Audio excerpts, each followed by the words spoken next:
எவ்வளோ பெரிய சொந்தமா இருந்தா கூட எவ்வளோ பண்ணிற முடியும்? எவ்வளோ நமக்கு செஞ்சிட முடியும்? இல்ல நாம அவங்ககிட்ட எவ்வளோ எதிர்பார்த்திட முடியும் நம்மளால? முடியாது அது. அது நடக்காது. எவ்வளோ இருந்தாலும் நமக்குள்ளேயே நம்மளே தான் பார்த்துக்கணும். அப்படின்னும்போது நான் உனக்காக இருக்கேன்னு முதல்ல சரத்குமார் சார் வந்து ரூ. 1,00,000 அந்த ஃபீஸ் அந்த வருஷத்துக்கான ஃபீஸ நான் கட்டவே இல்ல. அவரு தான் அந்த பணத்துல தான் நான் போய் கட்டுனேன். அதே எனக்கு ஒரு பெரிய ஒரு நிம்மதி கிடைச்சது. ஐயோ! நம்ம பிள்ளைங்களுக்கு கட்டிட்டோம். ஆனா ஃபீஸ் இல்லாம ஒரு நாள் வந்து வந்து அழுவும்போது என்னடா பண்றது? என்னடா பண்றது? அந்த கடவுள்ட்ட கேட்காத கேள்வி இல்ல. எனக்கு வழிய காட்டு, வழிய காட்டுன்னு. அப்படின்னும்போது அவரு அந்த ரூ. 1,00,000 எனக்கு அவ்வளோ பெருசா இருந்துச்சு. உடனே அந்த இதுலயே வரலட்சுமி மேம் வந்து, "நான் உனக்கு 10 வருஷத்துக்கு நான் ஃபீஸ் கட்டுறேன் உன் பிள்ளைங்கள. நீ ஒழுங்கா ஆடு.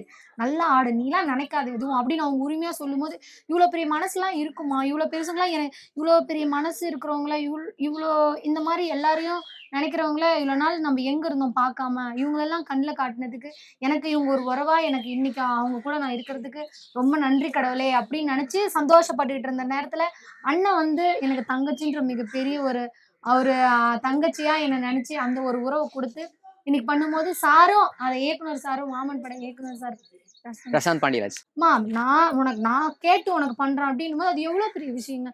என் பிள்ளைங்களுக்கு 3 பேத்துக்குமே படிக்க வைக்கணுன்றது ஒரு ஆசை. ஏன்னா நானும் படிக்கல, அவரும் படிக்கல.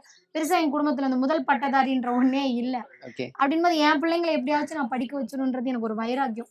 3 பேரும் ஆம்பள பசங்க. ஒரு ஒழுக்கமா நல்ல ஒரு படிப்பறிவோட எல்லாத்தையும் மதிக்கிற மாரி ஒரு சமூக அறிவோட நம்ம பிள்ளைங்கள வளர்க்கணுன்றது ஒரு எண்ணம்.